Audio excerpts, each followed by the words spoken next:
Now today's video, I'm going to be revisiting a video that I did quite a few years ago about the Port Arthur massacre. And the reason why I'm revisiting it is because that video, far out, I was such a rookie when it came to combining what I do with my art and doing these sort of cases and getting the information. So my journalism was pretty fucked. Like, the video is cringe with the information because the video is mainstream information mixed with conspiracies, and it's just cringe. And I haven't taken it down because the illustration slaps. I actually really do like the illustration in it, so I'm going to keep that up for that reason. And also, the information in there is just information, like I said, the mainstream media put out. And it lets me know how far I've come to with those sort of cringy videos. Now, there's better information that has come out now about the case, and it's not something that the mainstream media is ever going to put out there because it was all part of a bigger plan. And I have taken the information from the YouTube channel The WASP Files, which is run by Paul Motor.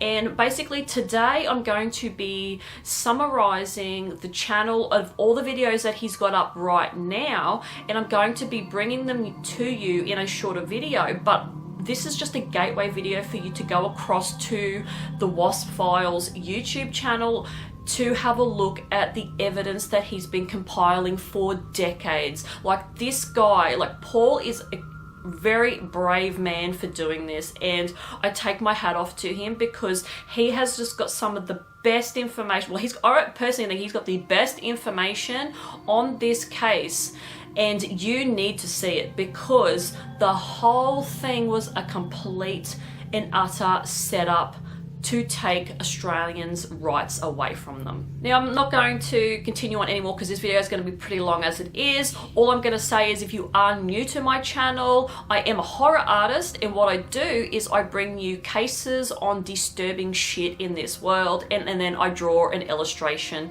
to go along that's been inspired by the case. So that is what I'm going to be doing today. So with that being said, let's get into this video and let's get on with the drawing. The WASP Files is a channel that reveals information about the Port Arthur massacre that no one knows about because the mainstream media didn't or wouldn't cover it. The channel is run by Paul Motor, an Australian actor and director who has researched the shit out of this case for decades to bring us more information and the anomalies of the investigation that took place. The WASP Files has been running now since the beginning of 2025 and is slowly gaining more followers who want to know the truth about what really happened at the Port Arthur massacre. If you want to know what the mainstream media said, go check out my cringe video up in the top right corner, or just go and look it up. In a recap, it was Australia's worst mass shooting in history by a lone gunman. It's alleged that Martin Bryant went in and killed 35 people in Port Arthur on the 28th of April 1996 in the state of Tasmania. He allegedly made his way down to the Seascape Cottage, which was a bed and breakfast type place, where he took the lives of David and Nolene Martin, who owned it. He stole their guns, which apparently the Martins had a huge collection. He then made his way down to Port Arthur in his yellow Volvo, talking to a couple of girls on the way that had broken down in their car on the side of the road. He had a surfboard on the top of his car, and the girls ask if he was going surfing, and Martin apparently replies with, "No, I am going to the Isle of the Dead to kill some wasps." This is where Paul got the name for his channel and the movie. Allegedly, Martin then got to Port Arthur Historic Site, went to the Broad Arrow Cafe, had a coffee, then pulled out an AR-15 rifle from a sports bag and started shooting the people around him. This is where the most carnage happened in under 2 minutes, with 22 people dead. He then moved on to the gift shop and killed people there, and then moved to the car park and buses and killed more people. He then swapped over his gun from the AR-15 to an FN FAL. which is a long-range gun. He shot people at the toll booth at the entrance to get into Port Arthur Historic Site, and then he took a hostage, Glenn Pearce, and shot his girlfriend in their car at the servo before going back to the seascape, where he had an 18-hour standoff with police where he set fire and burnt the property down. He was burnt on his back and captured. 35 people were all dead after this attack. Now let's get into some of the information about the case that Paul mentions on his channel that doesn't line up with the mainstream narrative. Remember, Paul has done some serious research. Martin was put on a guardianship order in 1993 because he couldn't function as a normal adult. He had the IQ of 66, which puts him in the range of an 11-year-old child. He was around 28 at the time of the massacre. But there is conflicting stories on how intelligent Martin really was. Some people say that he was like a little boy, and others say that he was hard to beat at chess. Someone who can play chess isn't exactly a dummy, but children can play chess and win. Paul states in his videos that someone doesn't need a scholar to shoot a gun, but the crime scene appears to be remarkable in the way that it was done because most were precise headshots by an AR-15 shot from the hip height. Martin wasn't apparently very skilled with firearms, like he could shoot, but not in a skilled manner. He was also scared of the Daewoo 12-gauge shotgun as it was very powerful. The kill rate at the massacre was a big feat, even for a very experienced military man. When Martin was growing up in the community of Port Arthur, he allegedly was seen as not very intelligent, having social problems such as aggression and abused animals. But then there is the contradicting side that showed him loving animals and doing what he could to make sure that they did not get hurt. This goes against the mainstream narrative. He had a loving home environment. He loved both his mum and his dad, but apparently he loved his dad a little more because his mother Carleen had some issues with him because he was a bit of a problem child and she didn't know how to handle him. Unfortunately, Martin's dad Maurice committed suicide. There was speculation that Martin killed his own father because Martin's belt was found around Maurice's neck in the dam on their property, but just before he did die, he got his affairs in order and changed things over into his wife's name, so this suggests that it was all a planned death. Another person in Martin's life when he was younger was Helen Harvey. Helen was described as an unusual woman and was the heir to the Tattersall fortune and lived in a house with several dogs, cats and parrots. Martin came across her when he was running his own lawn mowing business. He knocked on her door because her lawns were overgrown. He met Helen and they hit it off straight away in a non-sexual way as they both loved animals.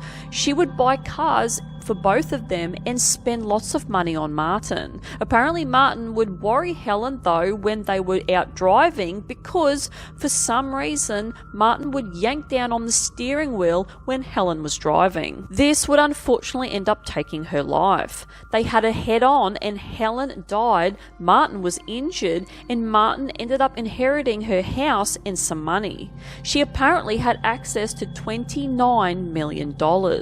Martin would dress nice and make it quite known that he was wealthy, but the money was placed into a public trustee to be managed as he couldn't do it himself.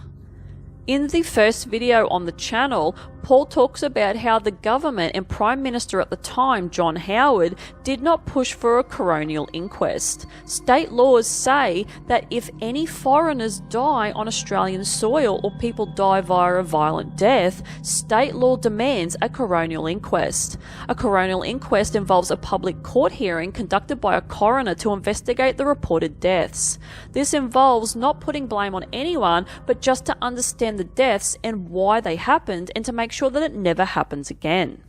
The coroner at the time stopped the coronial inquest because in his letter he states that his findings could contradict the information in the Supreme Court. Paul admits that this is an odd thing, and I agree. Nearly like it was being removed because there was a bigger thing at play. There was just no thorough in-depth investigation on the case, and I'm afraid it was all by design. Because the government owned the cafe and the historic site, everything should have been in tip-top shape safety-wise, but the fire exit door in the cafe was nailed shut because people were apparently going through it and stealing things from the cafe through that door, and this was done just before the massacre happened. Just from that act alone, 7 people were piled up dead in front of that door trying to get through it to escape. Because there was no open trial, crucial witnesses of the massacre were never called upon to give evidence. DNA and fingerprints were not tended to. When Martin was pulled out of solitary confinement and interviewed 5 months after the massacre, he was told by the 2 detectives that he had killed 35 people, and Martin was visibly stunned. Like he didn't realise he had killed that many people. Apparently, in Martin's home at 30 Clare Street, Newtown, every room was a complete mess except for one that was clean, with only a table and 2 chairs.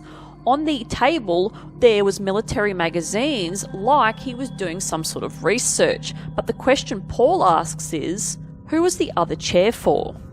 Was it his girlfriend? He had a relationship right up until the day of the massacre. He was with her for 3 months and her name was Petra Wilmot. She was described as pretty, intelligent and allegedly controlling. She was asked why she had stayed with him, and she said because he was kind, gentle and he looked after her. It was speculated that she had been Martin's handler, seeing that she only showed up 3 months before the massacre. She may have been conditioning him if she was part of a bigger plan. She has since disappeared. Now let's go to the defense attorney of Martin Bryant. A man named John Avery was the one that pushed Martin into pleading guilty to the massacre, even though Martin held strongly a not guilty for 5 months up until then. His mother even went in and told him to plead guilty, or he would never see her or his sister again. Because he had had a guardianship order put on him in 1993, he should have had a chance to speak and to have a trial because he was not mentally healthy, and they needed to find out what and why with a cross-examination. Martin apparently mentioned to people in prison that there were other people involved. This would have come out in a trial if one was ever done. One doctor said that he had schizophrenia, and then another doctor said he didn't, but apparently he was on medication for schizophrenia. He may have been misdiagnosed and really had multiple personality disorder, as explained by Paul, but he even may just be autistic. In another video on Paul's channel, he mentions that there was a large refrigerated morgue truck purchased that could hold many bodies prior to the massacre. This is weird in a small state like Tasmania because the death rate was lower than the rest of Australia, but then, what do you know? The massacre happened. Was this pre-planned by the higher-ups?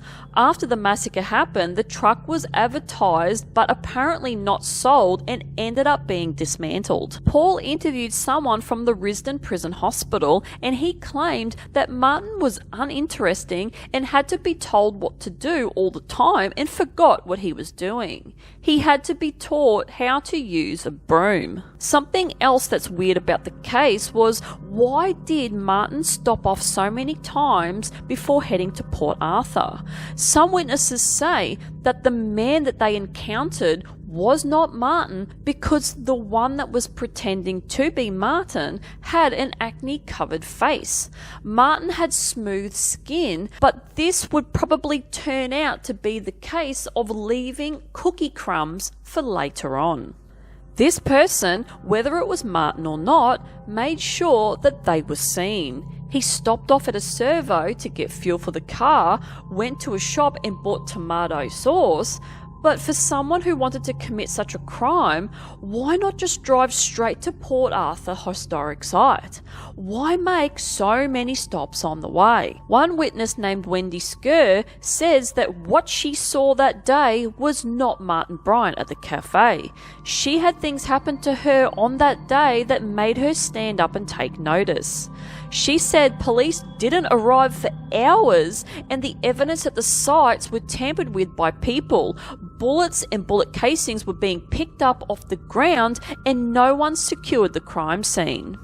Wendy said that the man that she saw was not as good looking as Martin. He was scraggly and not very nice. Also, a man named Graham that Wendy knew, who got shot in the throat, said that the man who shot him definitely was not Martin. The man had an acne-crated face and there was at least 2 shooters seen.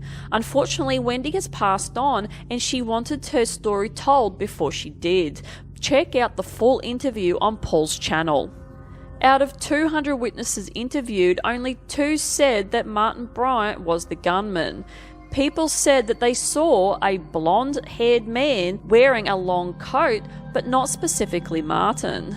Some of the police have said that there was more than one shooter at the Seascape Cottage too. Martin was arrested and seen at the Seascape Cottage, but he was never 100% identified at the Broad Arrow Cafe and at Port Arthur. Witnesses say that the shooter at the cafe had a military presence and apparently used 29 rounds in the cafe of a 30-round magazine. Apparently this is a military tactic, so when they go to reload the gun, if someone tries to take the gun away from them, they can shoot them to protect themselves. Witnesses say that the shooter shot the gun right-handed, but Martin is left-handed. Also, the AR-15 was shot from the hip, not from the shoulder, as I mentioned before. And this is a good feat from anyone to shoot people in the head from this position, especially people who weren't fully trained or had little experience with this gun. Paul believes that the truth may never come out because if big parties such as the government and the oligarchs have any part in it, it just won't come out because they won't let it. This could have been the best setup in Australian history. Like many people, we were all blindly led into the facts of the mainstream narrative on this case. We won't know until 2091 what really happened in the case, as it's been locked up until then. I personally think that this was all a setup and Martin was chosen to pin the blame on and to change the gun laws here in Australia. If he did do it, he did not do it alone and he was made a scapegoat, but I think it was all conducted by higher powers to take more of our protection methods away from Australians, and personally, I don't think Martin did it at all. There is just too many coincidences that Paul mentions in the video that happened around and on the day, like a large amount of helicopters were in the area on that day. 200 blankets were ordered by an unknown person before the massacre to be dropped off at Port Arthur. A conference was being held in Hobart for 700 journalists, so it would have just been easy for one of them to cover the whole thing. And the morgue truck, as I mentioned before. Refrigeration was apparently upgraded in the coroner's office near the site just before the incident to house more bodies. Crucial witnesses were never interviewed. And there was a camera on the table where the shooter's bag was in the cafe. Where is that evidence now? Not one journalist has ever been able to interview Martin in the 30 years he's been in jail. The media also altered Martin's eyes in the newspaper to make him look crazier and more deranged. To me, this was all planned. Please go and check out Paul's channel, the WASP Files, as he is adding videos all the time and there is way more information on there. My video is just to steer you to Paul's channel and spread the word to keep this case being talked about. Paul has been working so hard and long on this, so please go and support him. He has interviews from survivors on there and all sorts of good information about the guns used and the case, and just too much for my channel to mention. Let me know what you think about this case. I believe it was all part of a bigger plan and was planned by the higher-ups. Martin was set up to take the fall and a lot of information about the case has been suppressed. It reeks of complete cover-up. Nothing about this case makes sense from the mainstream side until you hear the rest of the details that piece everything together from Paul in these 2 videos on his channel. Please go watch them, because what he says in those videos just makes perfect sense about what exactly was going to happen that day. And I know it's all just a theory, but it just makes perfect sense. Now, the illustration that I did for this video today was basically just portraying Martin Bryant. He was nailed to that cross. He was made the scapegoat. This poor bastard has been put into jail for no reason. He didn't do it. His life has been wasted, and I just can't believe that this has happened to him. So this has all been portrayed in this video, in this illustration, with the gunshots in him, with the sad look. He's just, yeah, he's been framed. He's been framed for something that he didn't do. Now let's end this very long video now. So if you enjoyed my content, like, subscribe, dislike it, I don't care what you do. And hopefully you watch whatever is left of this video, and hopefully I see you guys in the next one. Bye.